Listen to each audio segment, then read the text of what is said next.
दुल्हन स्वयं को तैयार करती है यीशु के दूसरे आगमन की तैयारी। मिनिस्ट्री में आपका स्वागत है। एक दुल्हन जो तैयार होगी और एक दुल्हन जो तैयार नहीं होगी। प्रभु अंतिम दिनों में अपने आने के लिए एक देह समूह को तैयार कर रहा है। तब मेमने का विवाह होगा। आओ हम आनंदित हों और मग्न हों और उसे महिमा दें, क्योंकि मेमने का विवाह आ पहुंचा है और उसकी दुल्हन ने अपने आप को तैयार कर लिया है। प्रकाश 0:19-7। यह मसीह के दूसरे आगमन की ओर संकेत करता है, जहां वह अपने विवाह के लिए आता है। आज हम मसीह की दुल्हन कहलाते हैं, न कि मसीह की पत्नी। दुल्हन और पत्नी में क्या अंतर है? दुल्हन विवाह के दिन पत्नी बनती है। विवाह के दिन से पहले दुल्हन अपने विवाह के लिए तैयारी करती है और उस दिन की उत्सुकता से प्रतीक्षा करती है। सगाई के बाद वह अनेक बातों की तैयारी करती है, जैसे नए कपड़े खरीदना, आभूषण और वे सब चीजें जिनकी एक दुल्हन को आवश्यकता होती है। हर दुल्हन, यहां तक कि एक गरीब दुल्हन को भी किसी न किसी प्रकार की तैयारी करनी होती है। विभिन्न बातों पर धन खर्च करने की आवश्यकता हो सकती है। कोई भी दुल्हन इसे व्यर्थ नहीं मानती। उसे विवाह के दिन ठीक से सुसज्जित होना होता है और स्वीकार्य दिखाई देना होता है। वह फटे पुराने कपड़े नहीं पहनेगी, बल्कि अपने स्वरूप की बहुत परवाह करेगी, यहां तक कि एक गरीब दुल्हन भी। पवित्र शास्त्र कहता है, दुल्हन ने अपने आप को तैयार कर लिया है। तो फिर विवाह के लिए तैयार कैसे हुआ जाए?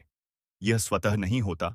पवित्र शास्त्र यह नहीं कहता कि वह तैयार है, बल्कि यह कहता है कि दुल्हन ने अपने आप को तैयार किया। इसलिए, यदि हम अपने आप को मसीह की दुल्हन मानते हैं, तो यह स्पष्ट हो जाता है कि हमें मेमने के विवाह के लिए अपने आप को तैयार करना है। दुख की बात है कि बहुत से लोग इसे गंभीरता से नहीं लेते। वे कहते हैं कि उन्होंने मसीह को अपना उद्धारकर्ता स्वीकार कर लिया है। यह निश्चय ही अद्भुत है और इसका अर्थ यह है कि आप सगाई में आ गए हैं और दुल्हन बन गए हैं। लेकिन क्या आप विवाह नहीं करना चाहते?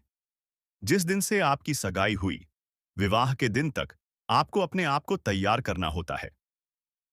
क्या यही प्रमाण नहीं है कि आप वास्तव में दुल्हन हैं? आप उस लड़की के बारे में क्या सोचेंगे जो दावा करती है कि उसकी सगाई हो चुकी है और दूल्हे का आगमन निकट है, परंतु उसके पास विवाह का वस्त्र ही नहीं है? उसने किसी भी प्रकार से अपने आप को तैयार नहीं किया है और उसे यह भी नहीं पता कि विवाह कहां और कब होना है। तब यह संदेहास्पद हो जाता है कि वह वास्तव में दुल्हन है भी या नहीं। अधिकांश मसीही ऐसे ही हैं। उनके लिए आरंभ और अंत यही है कि उन्होंने मसीह को स्वीकार कर लिया है। तो फिर यह वाक्य, उसकी दुल्हन ने अपने आप को तैयार कर लिया है, का क्या अर्थ है? क्या इसका यह अर्थ नहीं कि आपको अपने आप को तैयार करना है? आगमन के लिए तैयार रहना। धन्यवाद यीशु के दूसरे आगमन की तैयारी। Ministry Jesus the advent ministry. Subscribe 2। दबाएं, लाइक करें, कमेंट लिखें और इस आशीष को शेयर कर दें।